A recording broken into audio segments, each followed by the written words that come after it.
Hello guys, আসসালামু আলাইকুম। আপনারা সবাই কেমন আছেন? আলহামদুলিল্লাহ আমি ভালো আছি। বরাবরের মতো আমি নতুন একটা ভিডিও নিয়ে আপনাদের মাঝে হাজির হয়েছি। যারা আমার চ্যানেলে নতুন আছেন তারা অবশ্যই তাদের কাছে অনুরোধ থাকবে আমার চ্যানেলটিকে সাবস্ক্রাইব করবেন, করে প্রেস দা নোটিফিকেশন বেল করে দিয়ে পাশে থাকবেন। আর ভিডিওটি ভালো লাগলে লাইক করবেন, কমেন্ট করবেন, শেয়ার দিবেন। তো আজকে আমার ভিডিওটা হচ্ছে যে বন্ধুরা কিভাবে একটা 12 ভোল্টের ব্যাটারি চার্জার বানাবেন। তার জন্য যে আমি এই ট্রান্সফরমার নিয়েছি, এটা হলো 12-0-12 3000 অ্যাম্পিয়ার। এটা থেকে আপনি 12 এবং 24 দুটাই ভোল্ট বের করতে পারবেন। তো আমি ভিডিওতে দেখাবো কিভাবে বের করবেন। আর এটা হচ্ছে যে একটা চার্জার ক্যাসিং, দেখতে পাচ্ছেন। তো বন্ধুরা এটা মার্কেট থেকে আমি কিনেছি 350, আর এই ক্যাসিং নিচে 50। আনুষঙ্গিক সব মিলে হয়তো আপনাকে, আর এটা মনে করেন যে গরম হয়ে যায়, তো এর জন্য একটা কুলিং ফ্যান এনেছি, এটার দাম 80 টাকা। তো সবগুলো মিলে আমি রেডি করে আপনাদেরকে দেখাচ্ছি কিভাবে আপনারা তৈরি করবেন। তো বন্ধুরা আমার সাথে থাকুন।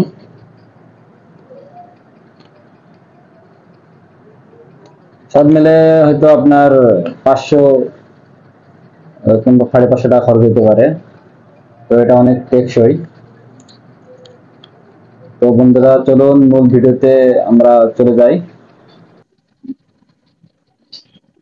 এখন বন্ধুরা আমরা এই এসি লাইনে দুইটা যে লাল দুইটা, এই দুইটা হলো এসি ইন হবে। ইন হওয়ার পরে এই দুইটা দিয়ে ডিসি ভোল্টেজ আউট হবে। আর এই যে কর্ডটা দেখতেছেন কালোটা, এটা হলো এসি লাইন ইন। আর এটা হচ্ছে ব্যাটারিতে লাগাবো ডিসি লাইন, পিওর ডিসি। এখানে আপনারা আবার যে এখানে লাগাতে হবে। এখানে যে রেকটিফায়ার ডায়োড আছে 4007, সাথে একটা ক্যাপাসিটর আছে 25 ভোল্ট 2200 ইয়ে। তো বন্ধুরা প্রথমে আমরা এই দুইটা এসি লাইনকে আমরা এখানে সোল্ডারিং করে দিব। তো বন্ধুরা দেখছেন সোল্ডারিং করে ফেলেছি। এখন আমরা ডিসি লাইনকে সোল্ডারিং করব।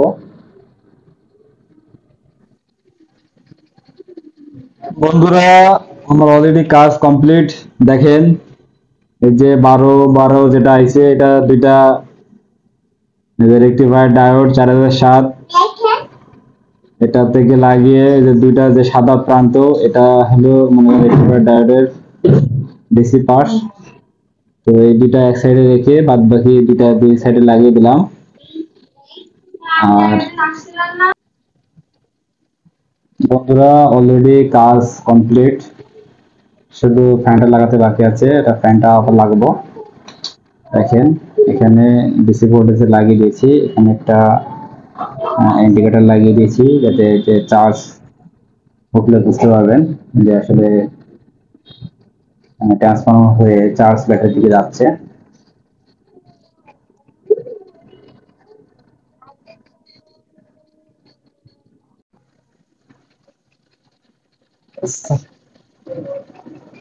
হ্যালো বন্ধুরা, তো দেখতে পাচ্ছেন যে আমার 12 ভোল্টের চার্জার বানানো কমপ্লিট।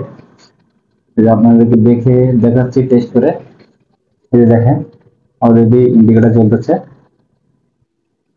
দেখতে পাচ্ছেন। যে একটা কুলিং ফ্যান লাগিয়েছি।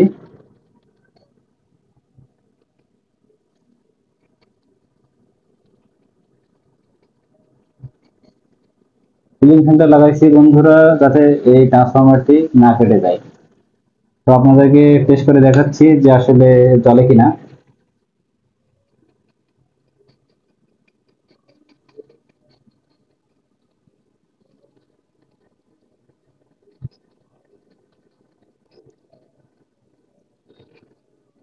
দেখেন বন্ধুরা লাইট জ্বলতেছে, 12 ভোল্টের যে ডিসি লাইট। তো বন্ধুরা ভিডিওটি এই পর্যন্ত। একটা লাইক করবেন ভালো লাগলে, কমেন্ট করবেন, শেয়ার করবেন। অনেক কষ্ট করে আশা নিয়ে ভিডিও বানাই বন্ধুরা। তো সবাইকে ধন্যবাদ। ভিডিওটি শেষ পর্যন্ত দেখার জন্য।